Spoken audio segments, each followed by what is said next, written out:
Hello. Right. Hello, Hello, everybody. Okay, hello. PAX, how we doing? How we doing?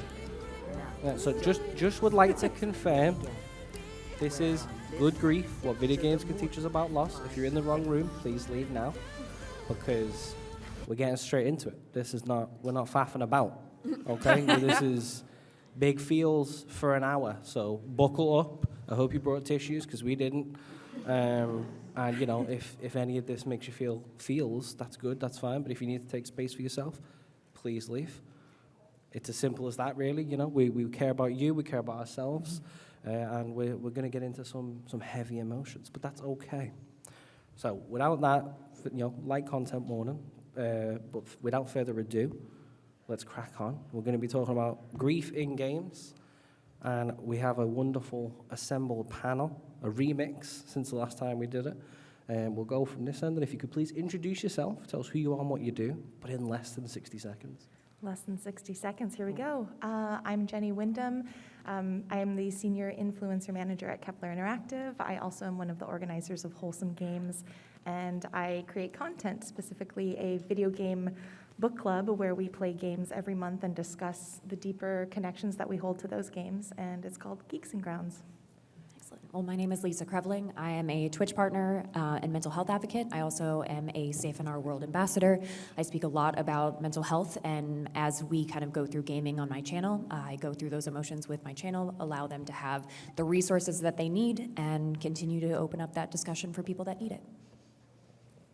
Hi, everybody. My name is Dr. Celeste San Giorgio. I'm a clinical psychologist, which means I split my time between research and practice. So I do long-term individual psychotherapy, usually with adults. So I've worked through the grief process, both with people experiencing a loss as well as people who are experiencing like a loss of the reality that they expected. And then my research is on designing like narrative and mini games for mental health outcomes, specifically around substance use and interpersonal effectiveness. Hi, I'm Anna Schumann. My pronouns are they, them. I am a narrative designer, game writer for romance visual novels, which I love. And then when I'm not making games, I'm also a content creator. I'm 1/4 of Stump Gamers, where we focus on multiplayer games. And then when I'm not doing that in games, I'm also a licensed veterinary nurse. So we also deal with a lot of grief with animals and people during that time. And last and certainly most least is me, Christopher Leach, pronouns are he, him. I'm a PhD researcher in psychology, looking at video games and mental health, particularly positive mental health representations. You can see how this maybe meshes to the subject we're going to be talking about today. Now, one of the big places to start is you and everyone you love is going to die, eventually, in many, many pieces from now. But this is a fact. And unfortunately, grief and death are two different things, right? So I think it'd be really great if we could kick off with just defining how we're going to discuss grief on the panel. Anyone wants to give us something to get going? I feel like the therapist should do like the Yeah. Webster's. According to Webster's dictionary, grief is... I am actually referencing a specific theory that I'm going to be talking about a lot.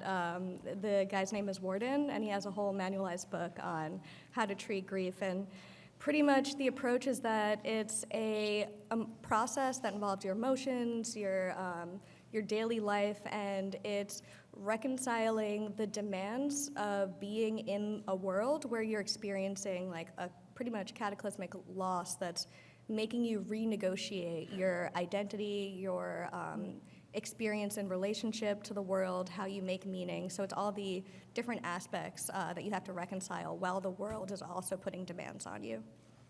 Would anyone care to follow that? No.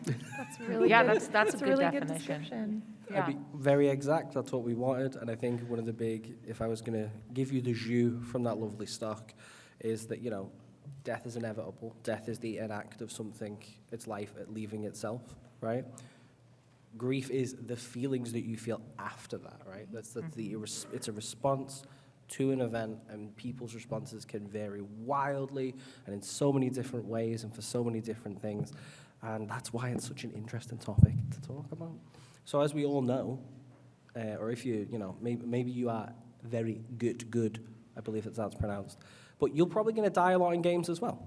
right? Dying in games is normal. You die, you go bloop, you do it again, right? It's that simple. But grief then is almost an undertone to that. You know, maybe if you die on like your last life, you might be really sad, but you just play again. Most of the time, people just continue. So there maybe isn't enough actual weight placed on this in the most of our games. So panel, if we can go through, what is your first instance of experiencing grief in games? You want to start this way? Is this the no context? Just No context. No context. Okay. Final Fantasy X. Final Fantasy VII. Spoilers? Sorry. Yeah, I was thinking about this, right? Because I was thinking of my first like loss, which I feel like, or death in games was linked to the past, right? But it's right up in the beginning and it's not impactful. So I think Final Fantasy VII. I was also thinking about this, and I'm like, I can't remember. So I'm going with the one that stuck in my mind that was probably the most influential to me, and that's Walking Dead. Okay, nice. Right? Yep. Destroyed me. All right, so now let's like really start to peel the layers back as we get to the heart of this delicious onion. Cake? Cake's bad. We'll go with cake. Yeah. Pretend I said cake, okay? Yeah, thanks. So how did it feel experiencing that grief experience in games to then how you experienced it offline personally? Should we go this way and then back Oh across? my gosh, the pressure. I think. No, someone's it's gonna fine, it's start. fine, it's fine. Listen, I'm having grief over the fact that you chose me first, okay? This is a well-rehearsed panel. Yes. Yes. I think for me, it was, spoilers for me, I hate crying. It's my toxic trait. I'm weak if I cry. So for me, like, crying is very something that I do by myself away from the world. And for me to be able to basically open up while playing Walking Dead and streaming Walking Dead to my audience, to my community, to everybody that tuned in, was something that I would never do experiencing real life loss and grief. So it was almost cathartic in a way, but also like embarrassing to be like, oh my God, I'm crying on stream. But that's the reality of it, right? We all, like Chris was saying, experience grief and loss differently. And so those were some of the feelings that I had that separated it. Also, all of my loss in my life has been sort of like family members. I don't have a great relationship with my family member. And I was able to bond so much with the characters of Walking Dead that it felt like I was actually losing, a father figure or, anybody that I grew attached to throughout the whole story of Walking Dead. And it was just like I could experience the grief through the other characters as well, that I was also experiencing my own set of grief. Yeah, I think that's very insightful. I guess I know that you were talking about comparing our experience of grief outside of games to our first experience of grief within a game, and it was interesting to hear you talk about the veterinary medicine before. Oh, yeah. I grew up in a emergency veterinary medicine Oh, practice. whoa. Yeah, Okay, cool. that's what my family does, and so I think I was very familiar with the grief process through that. You meet an animal and then you find out that they have like cancer or like that they've gotten injured. So it's just constantly that process of being in touch with like the natural process of life and death. And I felt like it was a continuum into the games because, especially with Final Fantasy VII, that reconciling knowing a character and then finding out that they have passed and everyone talking about it was a very natural connection. And I was, I'm impressed that it was able to form that continuum. See, I feel like mine was an interesting one because I was 8 years old when I first played Final Fantasy VII. So I'm dating myself, sorry. That's when it came out. So I didn't understand it. I didn't have a great kind of identification of what I was seeing. I just saw the character that looks like me is now no longer in the game. And that was sort of like my first real introduction to grief. And it took me many, many years later, as I had not experienced grief at that point. My family was a very small family. I never met my grandparents. They passed away before I was born. So I didn't have that kind of early formative kind of experience that a lot of people did. But when I was 11, my mother was diagnosed with cancer. And I lost my mother to it. And I remember then thinking about the game over and over and over and over. And I replayed it, and it had I had to stop playing. The first time I played it after my mom had passed away, I had to stop playing. I sat there in my room and I cried for hours because it finally connected what the characters were feeling and what I was feeling. So it was kind of, I was introduced to it very kind of like grief first and then dealing with grief later for me. I think my experience really mirrors that. When I played Final Fantasy X, I hadn't had any formative experiences with grief in real life. And so I was lucky, you know, that I was playing the game. I was really emotionally invested. I cried at the end, but when I was in college, my father passed away, and similar to Anna, we did not have a good relationship. And if you're familiar with the story of Final Fantasy X, there is a conflict between the protagonist and his father. And so going back and replaying Final Fantasy X and knowing what sort of that grief on a core level felt like, finally as an adult, experiencing that, I think I had a similar experience where it was like, I think I understood the messiness of grief in a lot of ways, where the first time it just felt like I'm really sad, but it was very easy and almost like not quite clinical, but just sort of in a bubble. Whereas the second time I played it through, I understood the conflict of perhaps the rage that comes with grief and how it's not really this sort of like clean feeling emotion sometimes. It's like you're sad and then you're not, and then Yeah, it's like you're now sad, I'm but then sad, you're I'm angry, I'm furious. confused, I'm sad again, and the Yeah. whole mess of it, yeah. It's a really interesting, it's a combination of things, right? It's a bit like, it's a smoothie, but not a very nice one. You know, your least favorite fruit, you know what I mean? But you kind of just got to drink it anyway. It's really interesting. I was trying to think of like my first gaming experience with it, and I think by virtue of pure chance, it was not Final Fantasy VII, because it was Metal Gear Solid first, and like things like Sniper Wolf and with Meryl and things like that, and it was like, oh yeah, like this is, the music hits different, and like the game was definitely trying to tell me about something much more sophisticated than I understood, a bit being a wee boy at the time. I was like yay high, you know. So with sort of going on with that, and we've already really started to frame this, and we picked this panel together to have a candid discussion. But whether it's us talking about it now, or maybe those sort of more awkward conversations with other people, what is it that makes grief so difficult to talk about, do you think? Should we start back down this end?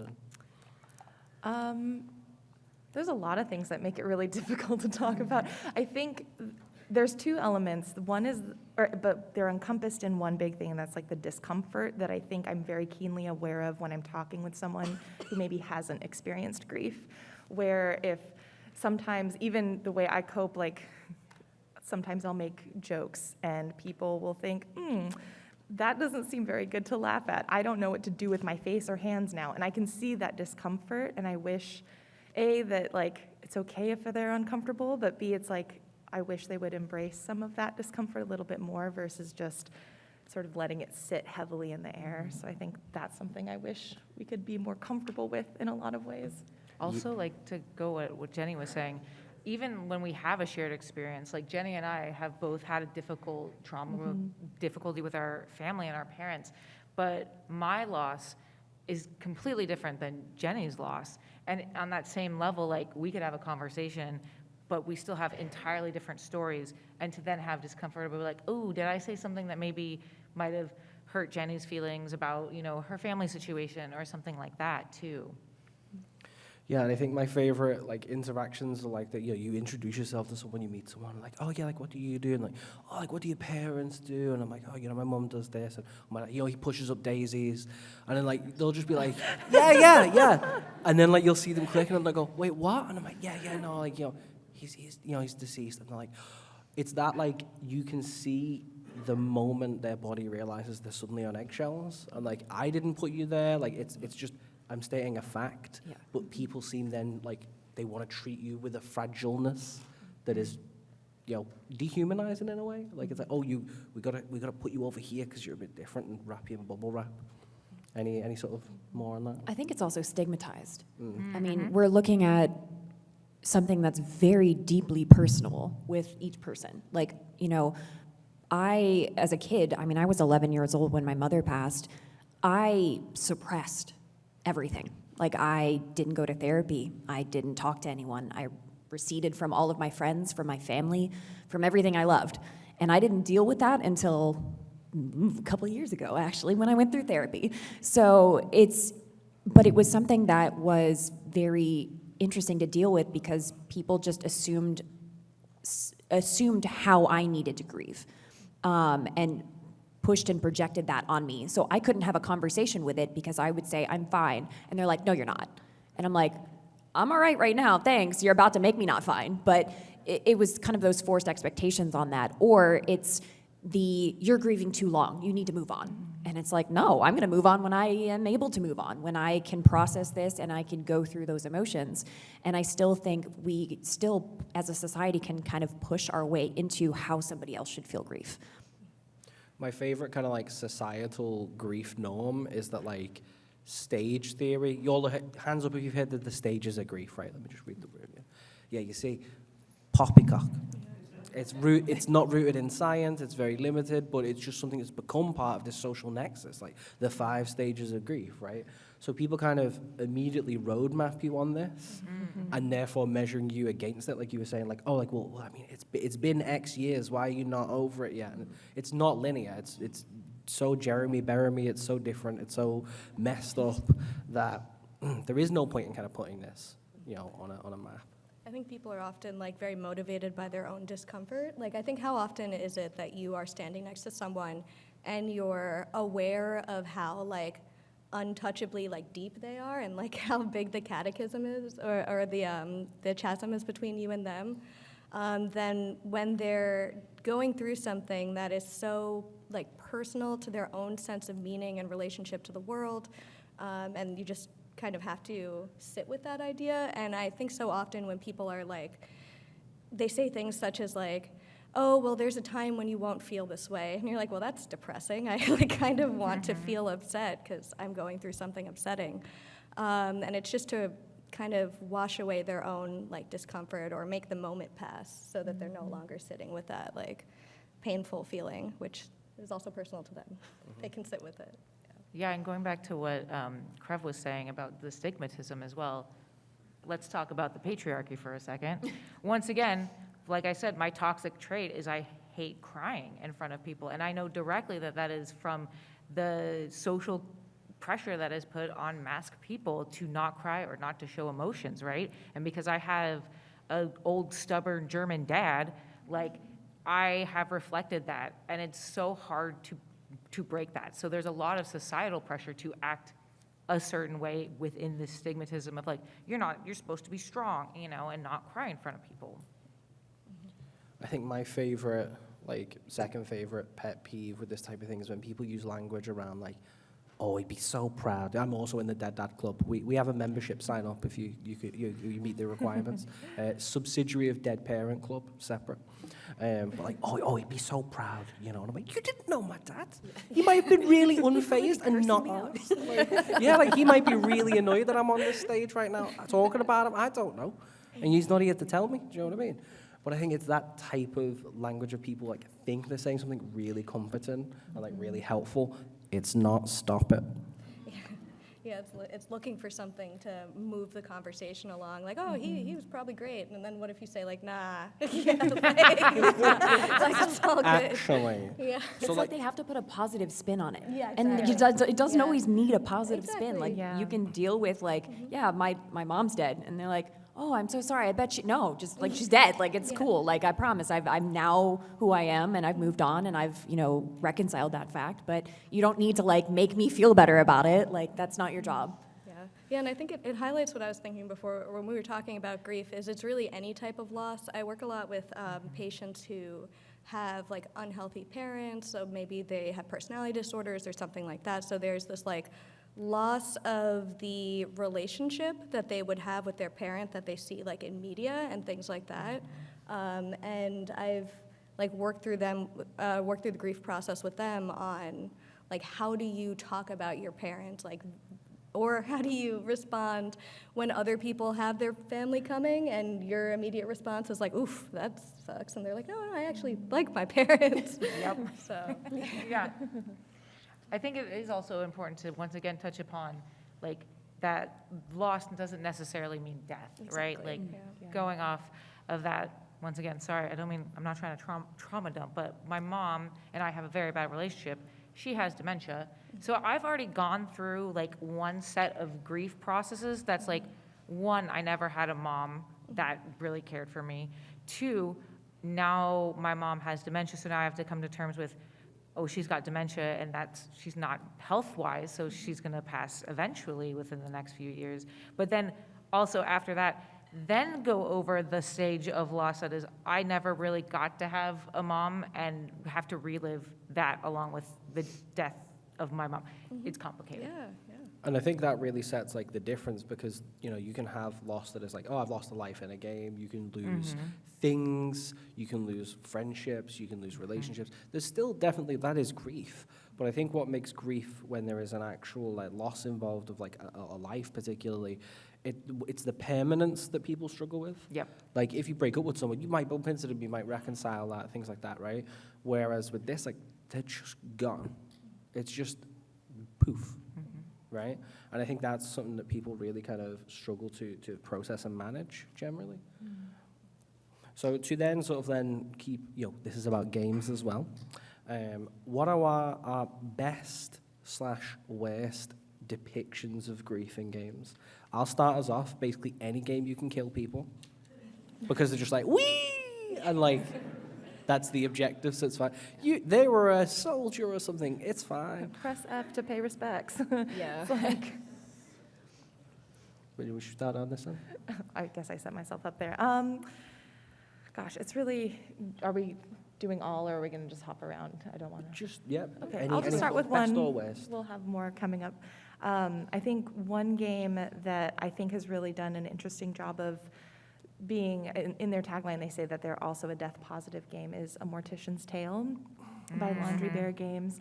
It's really small indie title. You can play it in one session if you wanted to, and your character is a mortician, so you're not only preparing a body for the funeral service, but it also goes through the funeral service itself.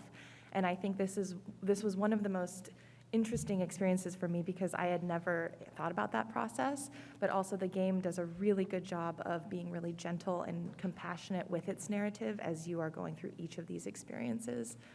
So I'll start there.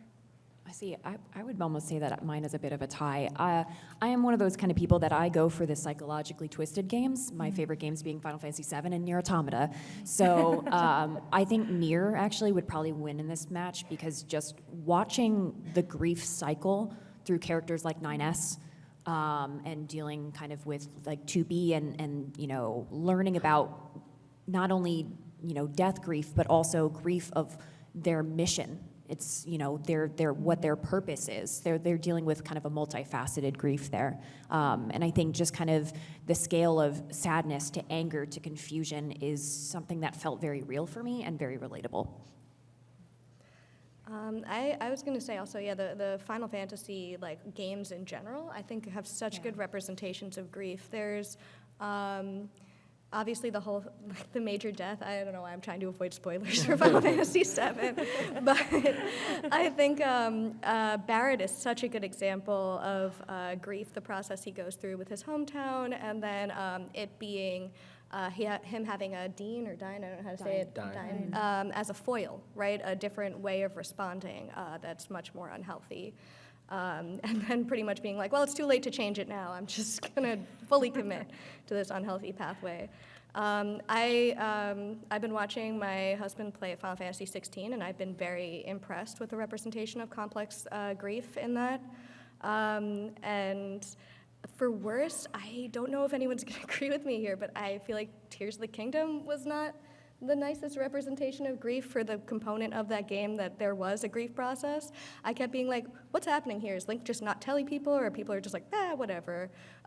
So again, I'm trying to avoid spoilers for Tears of the Kingdom, but I thought everyone was very cavalier about the grief in that game. For me, I think a great representation is Silent Hill. Speak of twisted. Because it just takes the complexity of grief and then turns it back with the main character into their own twisted vision of their own grief and how they go about defeating their grief. And then also the other characters, especially like Silent Hill 2, you meet this character named Angela, and her description of her grief visually is different than what James sees in Silent Hill. And that has, ever since I learned that has fascinated me about grief process so much. And drawn to horror games like that, because it is a sort of safe space and a safe gaming space that we can talk about grief in those ways. Yeah, I think it's interesting, and it can just range to, like, again, like, as I put it earlier, right the way to, I think, games can fumble it a little bit. So, like, and I don't want to upset anyone, but, like, Life is Strange, for example, there is a sudden, loss there. There's a lot of mental health stuff, and, like, it kind of just happens. Then there's one scene, and then because it's paths and episodes, like, it just gets picked up again 4 episodes later, and it's like you either speak to the character or not. So, like, it's just, this whole, like, traumatic thing happened, but we won't talk about it. It's almost, like, very British in that way. We will not feel things and express them. Stiff upper lip and all that. And I think it just promotes this really, like that in a sense, a very real perspective, but not, like, the best one, right? Whereas my foil for that would be To the Moon. Oh, Yeah. my heart. Like, if you're not in tears at the end of that, please make sure you're okay. You may not be human. Whereas that is, like, a great way of understanding how loss has affected a person and how that, shapes their experiences in their day-to-day life, which is something that I think maybe is also not discussed a lot, just like these little differences of, like, just day-to-day existing, which is captured really well. So then building on top of this, let's sort of, keep the chatter going. But what is it about these games, particularly the ones we've just listed, that make them a unique way to explore grief? And how is that maybe different? So if you want to pick up with one of the previous games you mentioned. Yeah, I guess I won't use the previous game I mentioned. I could actually, but I think just games in general, the ability to have agency as a player, I think that's what separates it from other media, from books, from movies. And so I think in terms of especially processing grief, I really clearly think about the game Spiritfarer with this example, because everyone's like, you're either sobbing right now or clapping, so yeah. The Spiritfarer is a game where you essentially play as a guide in this sort of liminal space, and you guide these characters that you get to know and love very dearly into the afterlife. And there were times in that game where I procrastinated so hard, and I was not ready to take these characters to the arch that you're supposed to take them to.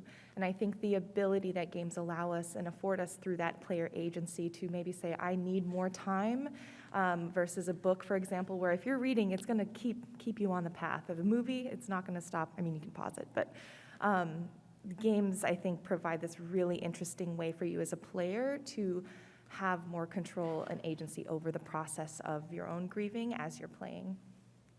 I agree with that. And I think what I love about games in general, and especially like indie games in the space that are kind of exploring those topics, is that there are so many different representations of what grief looks like. So you're kind of able to find those games that resonate with your individual experience. And I've found that I have a much bigger connection with those versus a TV show or a movie, because then I turn it off and I've watched it for 30 minutes and that's it. But if I've played a 20-hour game, I'm now living that again and kind of processing it with them and kind of going through the motions a bit more deeply than I would through other forms of media. I think the other good thing about games is that you can also use those to help with your recovery of grief.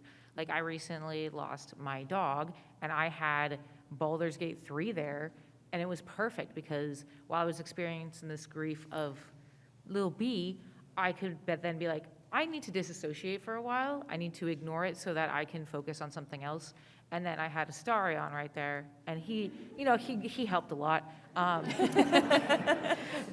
Just to have something to focus and have happy energy and happy thoughts about while I was still allowing myself to grieve the other way as well. So I think games is a great way to just be able to take your mind off of something when you need it. I think, or something I see often when people come into therapy is there's this like tendency to think you can only experience one emotion at once, or that emotions exist on a continuum. So when you're happy, you can't be sad because they're opposites, right? But I think with games, you can tune in to the different emotional pieces of playing a game. And I think it's connected to the agency that we were talking about. Like with the major death in Final Fantasy VII, I remember obviously feeling sad, seeing people's processes, responding to that. I feel like I'm defining a lot of emotional complexity for someone who's like 8 years old, but also I remember being frustrated that I like lost like materia, I think, and like other things that were attached to that character. So that's really that experience in a safer way of having to renegotiate with the demands of the game and reality while also processing what happened to the character. So I think the agency, and then also for my personal grief process, so I don't know if anyone listens to this band. It's called World Inferno Friendship Society, but the lead singer passed away. And I remember really thinking, like, I want to play this one game, A Night in the Woods, because it just reminds me, like, it's poignant in a way that really connected with what I was experiencing. And so it that self-selection mechanism into selecting something meaningful, and then also the agency of how you move through it. Also, I just want to reiterate that Celeste was more upset she lost the Eden coat than Aerith. Just putting that out. I respect that though. Like, yeah, if you know what I'm talking about, you know what I'm talking about. We've all been there. And I think one of the things for me that captures my imagination about this is, and I'll keep the example insular to Final Fantasy VII, but like with say Red 13 and Nanaki and Cosmo Canyon and Seto, and you experience some of the grief that he feels at that point. But it doesn't kind of affect you as a player, right? Whereas Aerith is removed from the game. You know, you'll remember like the ancient like ways you could bring her back, like leave your game on for a week, upside down, reset it 4 times, then start a new game, and then all that type. You know, the internet was much more chaotic back in those days, and that's saying something in 2024. You know what I mean? Yeah. Whereas that like affects you as a player, and that might change the way you play the game, especially if Aerith was a core party member, right? Exactly. Right the way up to, say, where you reach that point after that, where Tifa, Cloud, Aerith, all gone. If you didn't pick up Vincent and Yuffie, suddenly your like crew is very, very dwindled. Like Sid's the leader of the party now. Like who saw that coming? No one. And that like really changes the way you play the game. And so, it's a really complex system of like being involved, but also this affecting like your actual feelings and thinking about it. And I think that's, the truly unique element, which, I suppose you could say is true of the medium as a whole, So next question is, and I'm going to pick on you, Celeste, to start with, because you said it before, but do you think that games about grief have a place in our learning to explore grief further, particularly, say, in a therapeutic setting? Absolutely, I think that they're perfectly fit, and I think that this will resonate with everyone else on the panel too. There is a process in therapy where you, especially if you're doing like exposure therapy, you prep, so you go through different coping skills, you build out the person's coping skill toolbox, then you do an exposure to something, and then afterwards you debrief, and you talk about what thoughts are brought up, how they process, what coping skills they pulled out, and the exposure just would be the game, right, for 30 minutes, 20 minutes, however long, and then processing after. So I think it really like nicely fits into the therapeutic process. What about other areas such as like education, or even like, like being a mental health ambassador to engage in those discussions?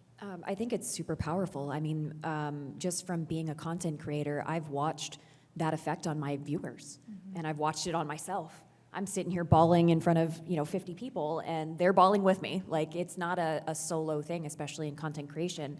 I get to share those feelings, and I get to share how I'm feeling, and they also get to share their feelings. So it turns kind of not only into an educational opportunity for them to kind of see and experience, but also to kind of give like their own sort of adventure into it as well. So it's definitely a shared experience from a content creator point of view. And some of my favorite things is where people have clipped me just bawling like a baby, and the chat's just covered in like cry emotes and everything else like that, because they're feeling it too. And it's allowed me to have an open kind of line of communication with my viewers and with my community, but it also gives them the space too. So it's kind of a shared learning experience for us both, as somebody can go through and watch me play something, but then they realize, wow, that really had an effect on me as a viewer, and now I'm like, oh, okay, now I've learned something about myself. So you don't necessarily have to be in a therapy situation or a clinical position to have that learning opportunity about yourself or with others.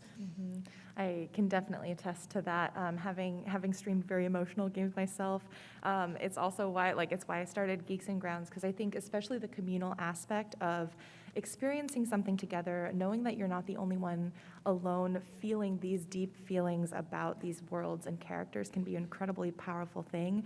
I also saw this in the classroom. I formerly was a middle school and high school teacher, and using elements from games to even build that social emotional awareness in students is really critical and really important, and it was a really accessible way for students to start to think and talk and vocalize about these topics that maybe they haven't yet had the opportunity. And especially for kids now, it's like maybe they don't connect as readily with books or movies, and something about the act of playing a game together, watching each other react to it, can allow them to be more comfortable sharing, which is huge, especially at the middle school age.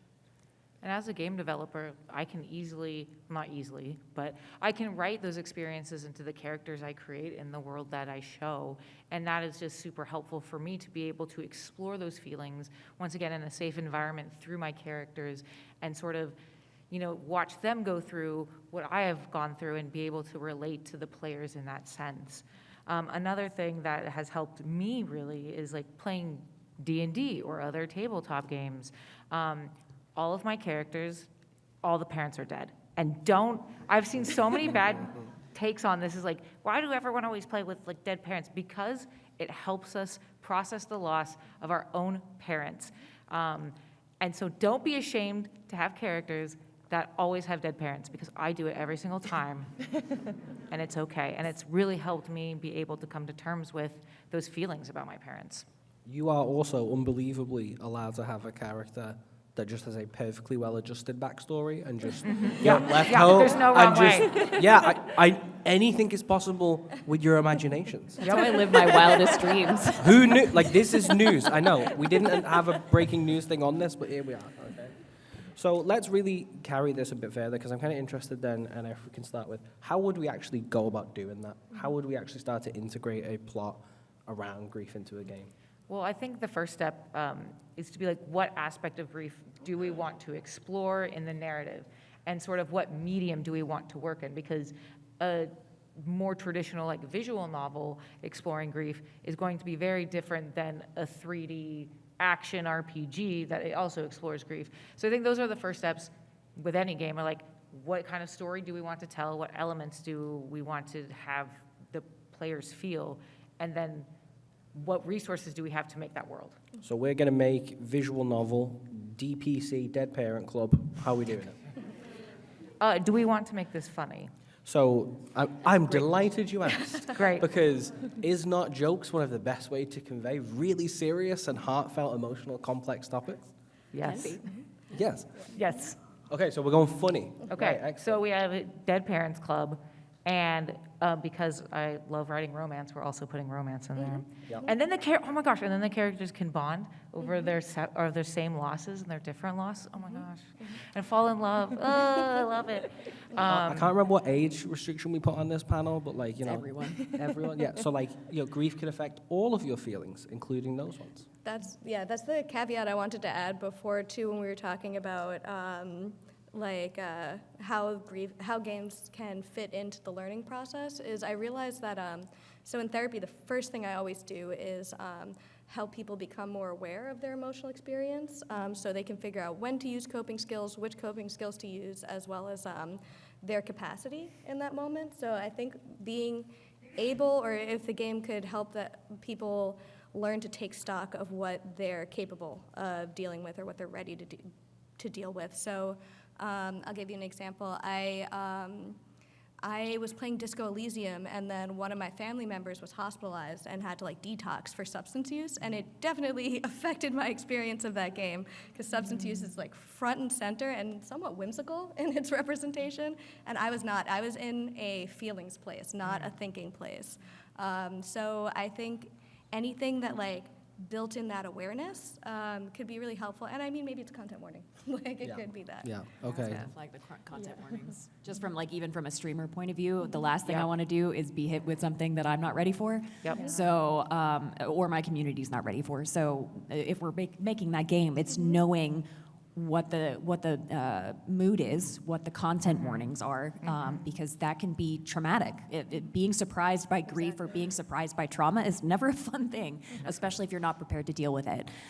So if we're making that game, it's knowing and kind of understanding at least a general overview of what we're going to be discussing. All right, so we've got DPC, Dead Parent Club. It's a visual novel that takes place at a blind date. It's a speed blind dating event. So it's a romance visual novel, and everyone has to have dead parents to go, right? Can the person leading the meetings also be like a Shinigami / Love like that. keeper of death Yes. that then helps take people to the other side? Because that would be hot. Yes. Okay. It's our game. We can do it. Hell yeah. Can you date that person? Yeah, too? Okay. that's the secret. All That's right, a yeah, the secret dating route, route. yeah, Okay. You Okay. can only get it when you play through. No, I would never do that. Of the locked dating yeah. route, yeah. No, I don't want to I lock like romances, those but yeah. You have to get the exclusive Butterfinger code with our The sponsorship. Konami code. Yeah, All we this put is that telling in. me is I'm playing the wrong games. You need to play more of your games. All right, so we've got DPC. Jenny, how would we go about curating this experience and making sure we get it into the right hands? So getting this into the right hands, I mean, I think just like Krev said, first making sure we have a really good press kit, make sure we have the content warnings so people can go in with an informed experience. But as an influencer outreach person, I would probably find other people who are willing and already talking about this with their communities. I probably want someone who has experience, maybe guiding their communities through some tougher conversations, some maybe potentially uncomfortable conversations for the community, and be able to take them through the other side feeling good. Yeah. Yeah. I'm really excited to work on this press kit thing because Yeah. Jenny makes the best ones. So As long as you just guys throw let that me out stream there. it in the end, you can do Yes. whatever you want. This is actually a secret game announcement Yeah. for everyone. So. Things I didn't know I was working on. Here we are. Surprise. DPC, date, death, and anyone else. Here we are. Okay, you got it. Krev, how would we then go about ensuring that we can translate this beautiful experience we've designed properly into a streaming experience with our communities? So there's a lot of aspects to that. It's making sure with the press kit that we are properly informed. And one of the things that I do is when I'm streaming games, especially if they have a content warning, I find resources before I even hit start play on anything. Before I hit stream start, before I hit start on the game, I, as a Safe in Our World ambassador, I have links for crisis lines. I have links for resources. So what I'm going to be doing first is finding those resources first, vetting those resources to make sure that I'm not giving dangerous material to people. And giving people the space to be able to experience that at their consent. Starting the stream saying, hey, we are delving into loss today. We are dealing with a potential parent loss. This is sort of things that we're talking about. And if that is something that you are not prepared to deal with or not prepared to witness, please do not feel bad about taking a step or closing the X of the stream. I am not going to be offended. And going in with a very open mind as a content creator that your content isn't always going to be for everybody at every point.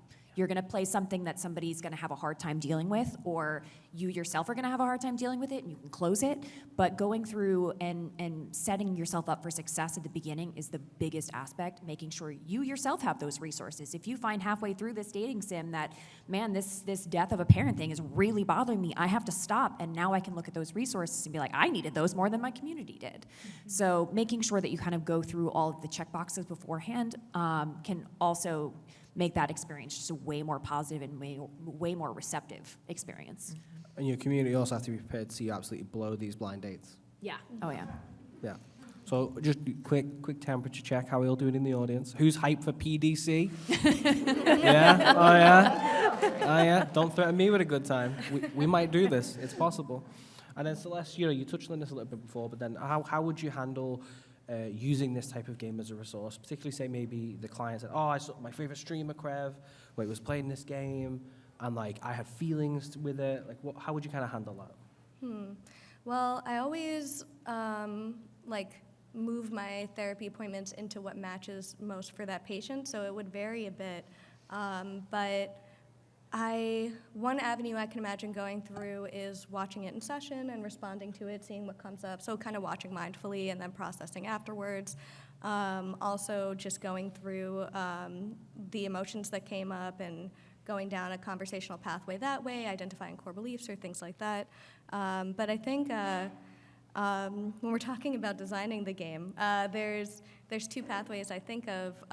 One is how you would build in the grief concepts in a way that is evidence-based for how it's discussed in therapy. So I'd probably pull some manuals. I wouldn't rebuild the wheel. I would find how the constructs that are associated with grief, how it's been represented, and then how to generalize it into people's everyday experiences. So how do we know that they'll be taking what they experience in the game and applying it to their life in a healthy way? And usually that's by scaffolding things into something that's similar to their daily life. And what do we want the intended impact of the game to be? Do we want to teach people how to sit next to someone who's grieving? Like we were just talking about, people are always uncomfortable, so do we want to give them a way to have a conversation? So once they realize that, if our thesis is that when people are grieving, they're renegotiating their story of the experience of that person, right? They're adding another chapter because they have more information, so you're helping them turn the page. If that's the thesis, then do we want people to come out of the game saying, now I know when I'm sitting next to someone who's grieving, I can be tell me a story about that person, or just, wow, that's sad. No, I'm sorry, just to clear up, the game is, death and dating is sexy. So sexiness and grief can coexist. That's a great I love it. Yeah. You heard it here Of all the first. things you learned this Qualified weekend, that's person. one of them. Yeah. Never stop being That's sexy. the tagline on the Yeah. box. All right, so actually really interesting because I want to kind of pull on that thread a little bit more. But as a panel, what's one thing that we wish we could sort of make people instantly understand about grief if we could? We touched on this before. One of the difficulties is that chasm between you and someone who doesn't maybe understand this. Not a problem in PDC, the upcoming visual novel, where everyone gets it. That was unintentional, but I went with it. So yeah, what's one thing that we kind of wish we could instantly help people understand? Because this is a lot. This is a loaded question. Yeah. Other than, grief and sexiness definitely can intertwine. I think we've said it before in a different way, but I remember hearing it phrased really wonderfully in a TED Talk, which they still do those, where the speaker was saying something along the lines of you don't leave grief behind, you take it with you as you continue. And that's really stuck with me as I've negotiated just the different grief that I've experienced in my life. And so I think that's something I wish more people would instantly know, because I think it would help some of those issues we've already talked about, like that discomfort, like that chasm that we can experience as people who've experienced it, talking to people who may not currently or may not understand our experience. I think a lot of it too is, especially when it comes to gaming, is if somebody else relates to that story of gaming, don't feel bad if you don't. If Nier Automata is not the way you want to explore grief, don't. If you want to play Spiritfarer instead and have a much more positive experience and that works for you, then go for it. But just because somebody else said this is great for grief doesn't mean it's great for your grief. Yep. I feel like I'm actually going to say two things. One is, if you want to read any books on grief, Warden is the theory that I was referencing today. And the other is just grief is not, grief is a retelling of a story of your experience, right? It's not the end of, or it's a retelling knowing the end of a certain part of it. So that would be what I'd want people to take away. And that it could be for the loss of the relationship that you have with a parent, or the loss of the relationship you had with the world before you knew that something traumatic could happen to you. So just to clarify that, just for my own understanding, if you could instantly help it, it'd be try and understand the impact. Yeah. Well, it's also feeling out the person that is in front of you. Is that what you were asking me? Right. Yeah, so what do yes. you do when someone's in front of you? Yeah. So it's seeing if they're in a feelings place, just being that's sad, that sucks, right? And if they're in a more talking place and they seem like they want to talk about it, maybe what was that person's favorite color, or kind of feel where the conversation's going and keep it more conversational rather than being you're not going to feel as bad about this thing that happened to you, or one day you'll find meaning in this, or something like that. Less platitude, more functional am I supportive emotionally, or am I supportive kind of in a thinking conversational place? For me, this is a little more specific, and this is something that I've learned from working in veterinary medicine for 20 years, that death can be a beautiful process. I'm sorry, this is going to get a little heavy with pets and stuff, but with pets, we often see animals that are sick, maybe in some aspect they're old, they have a lot of pain, they're suffering in some way. And for us in veterinary medicine to be able to give them a death that is with dignity, with grace, that is something that we can do, and it's such a beautiful gift that we have for our pets. And in that aspect, even with humans, like, we don't have the same sort of rules in human medicine, right? So like, that once that person is done, their suffering has ended as well, and they're in a better place, you know, whatever your belief is for that, but the suffering is over, they can rest. And I think just knowing that death can be beautiful is just so powerful, and it really has helped me in my own job, and understanding that, and sort of grieving the loss of, you know, our favorite patients, or sometimes even when a human owner is passed too, like, it can help us with that as well. I mean, yeah, this is about games, but I'm going to mention a book. I know, I'm a nerd, look at me. But it's by Nick Cave and Sean O'Hagan, and it's a discussion around, like, Nick Cave's a musician, and he's experienced a lot of grief and embodied that in his albums, but he talks about sometimes the simplicity of an interaction, and he describes this time he went to get food, to get takeout, and the woman there who was like, it was like a regular restaurant, and when they exchanged, like, cash money, she just gave his hand a little squeeze, and that was it. Didn't say anything, didn't look him in the eye, and he said that's actually one of the most significant interactions that he had while he was experiencing his grief, because it was so small, but it meant so much, right? And I think that's kind of just like you don't have to do anything big and grandiose, you don't have to make any big points, you can just continue to support the people around you that are experiencing grief in every normal way. And I think that's like a really, like, if some people could understand, like, just everything can be so important and so helpful without it being grand is like one thing I Presence. wish. A lot of times it's presence. Like, you don't always have to say something to somebody, but your presence being there and, like, knowing that they know that you're there can have a world of difference. And we've kind of done it a lot already, like, on this panel, but I think, you know, is it appropriate to laugh at death? Like, we've been doing it, but, like, you know, I feel that being macabre, or, like, you know, I think my experience of grief has made me have a much darker sense of humor. Like, you know, just approaching it with that nihilistic zeal makes it funny. What do you think about that? Joking at death. I think it's so personal to each person. So kind of going off what we've said with everything, it's if you feel like you are more sort of, you get catharsis from laughing at death and making those jokes, I say power to you, to be honest. I'm one of those people. But also, if you are not one that gets that catharsis, that's also very okay. Krav, you got any good death jokes? I don't have any good death jokes. At the end of the day, if that's what heals you, that's what heals you. Like, don't be ashamed of that. Like, I've laughed at a death joke, like, a lot, sometimes when I've needed it. And there are other times where I felt it's completely inappropriate to how I'm feeling. The biggest thing I can always say is be mindful if you're making those jokes in a party, in a group of people, because while you may find catharsis in it, somebody else could be deeply offended. So just be mindful when using kind of that, you know, humor with grief, that you're mindful that while it may help you, you may be harming someone else. No, I disagree. I love making people feel uncomfortable. Like, say, just make like a really like obscure grief joke right at the start, and everyone's like, "Oh, he's already done it now." For legal purposes, that was a joke. That was a joke. There's like this, like in old school therapy, they're like, oh, well, that's a defense mechanism. And it's like, okay, like, that's fine to defend yourself, you know, if you're feeling badly. So yeah, I think it's fine from that perspective. I think that there's also like an absurdity to experiences, an absurdity to like life and death, that like you don't win any awards for dismissing your emotions or dismissing some of them. So it's more like savvy and like kind of in the process and healthy to recognize like the sad parts and leave a space for the more absurd parts too. I feel like everyone has already said everything that I wanted to say, so Any good death jokes? No. No. I mean, no. I'm just thinking about that game, honestly. Yeah. We'll have a meeting afterwards. Oh, don't we worry. will. We will.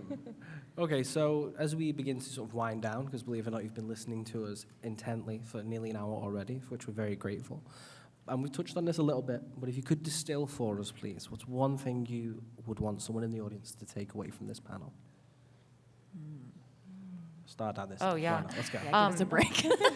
From this panel, I think if you all are feeling something after all this discussion, it is totally okay, once again, to take some space for yourself, right? Like we talked a lot about a lot of heavy stuff. You can go to the Take That room. They have a nice, Take beautiful. this. Take this, sorry, thank you. Take that as a band. It's very direct, too. I'm gonna go now. No, but there are lots of places within PAX that you can have that are quiet and you can reflect. And if you need to like go back to your hotel and like digest for a little bit, that's totally fine. That's a-okay. I also would like to say just on that, like we did this at West with Anna and Jenny and I and a couple of others, and like it was on like the morning of the last day. Yeah. And like everyone was just like, already like so deflated, and then they came to this panel. Like, I think my takeaway is just that there's a lot of different things that people could be grieving and a lot of different processes behind grief. And so allowing space for that and allowing discomfort around that process to exist is important, and pretty much experiencing all the emotions, the absurdity of it as well it's all part of it. It all goes in the stock of grief. I think a lot of it is gaming has taught us one thing, and it's that we're not alone. We've found friendships, we found our families, chosen families, regardless, with gaming. And the same goes with grief, especially with grief in gaming. You're not alone in feeling the way that you are. There are people out there, there's organizations out there that are working diligently to give us the resources to be able to have those conversations and to be able to have panels like this, to be able to kind of explore that with you all. So just know that while it may feel isolating, it may feel troublesome, or you're having difficulties dealing with it, you are never truly alone in the feelings that you're feeling. Yeah, I think just being here and seeing how everyone has come together to basically share in the power of games and what it's allowed us to experience and what we want to share with one another, I think is the biggest takeaway for me, and I hope for everyone else as well, that we can learn about not just the game itself, but we can learn about ourselves and the people around us and the world around us, and that's a really powerful thing. I hope that you take away that if you've enjoyed this panel, please scan the QR code or use your PAX app to tell PAX that you enjoyed it, so that we can continue to deliver content like this. We haven't obviously done a Q&A session, but if you would like to ask us or speak to us about anything, we'll be able to do that outside of the hall, an appropriate distance away from the doors, so that we help our enforcer friends and not encroach on their space. We're willing to do that. We have just a couple minutes left. If we could please tell our beautiful audience where they can find us online, keep in touch with our shenanigans and this new game. Yeah. If you're interested in death and romance, follow me at Peachy Enna. I'm there everywhere. If you want to watch me stream, I'm at Stumped Gamers. You can also follow their social media as well. You can find me online through my name, Celeste San Giorgio, and then I'm on Twitter at psych_Celeste. And I'm Krev. I stream on Twitch, typically Monday, Wednesday, Friday, and Saturday. Typically in the afternoons. We play a lot of Final Fantasy and indie games. And you can find me on Twitter at KrevLMTV or on Twitch again at Krev. I'm Jenny Wyndham. You can find me on Twitter at Kimchika25. Everywhere else, which is like TikTok, YouTube, Twitch, Blue Sky, all that is at Kimchika. And you can find, if you're interested in a video game club, geeksandgrounds.com. It's a newsletter game club. So yeah. Highly recommend it, by the way. Yeah, I've been a member forever. Oh my God, thank you. So excited. And you can find me at Chris L. Psych on Twitter and most other social medias, but I'm also Chimp195 on Twitch or Blind Psyche on YouTube. But I'm going to do a whole rebrand when I've got the PhD done, right? Like, no sense in doing it before. I'm lazy, right? Just leave it. You're busy. Yeah, you can find me. You know, I'm the albino guy that's not Steve Saylor. It's that simple. Okay? So we are just in our last few seconds, but I would hope that you can all join me in thanking my wonderful panelists for this discussion. Thank you for yourselves for coming and listening. We really appreciate it. And we'll be outside if you want to speak to us. Thank you for joining. Enjoy the rest of your PAX. Thank you, everyone. Yes. Thank you.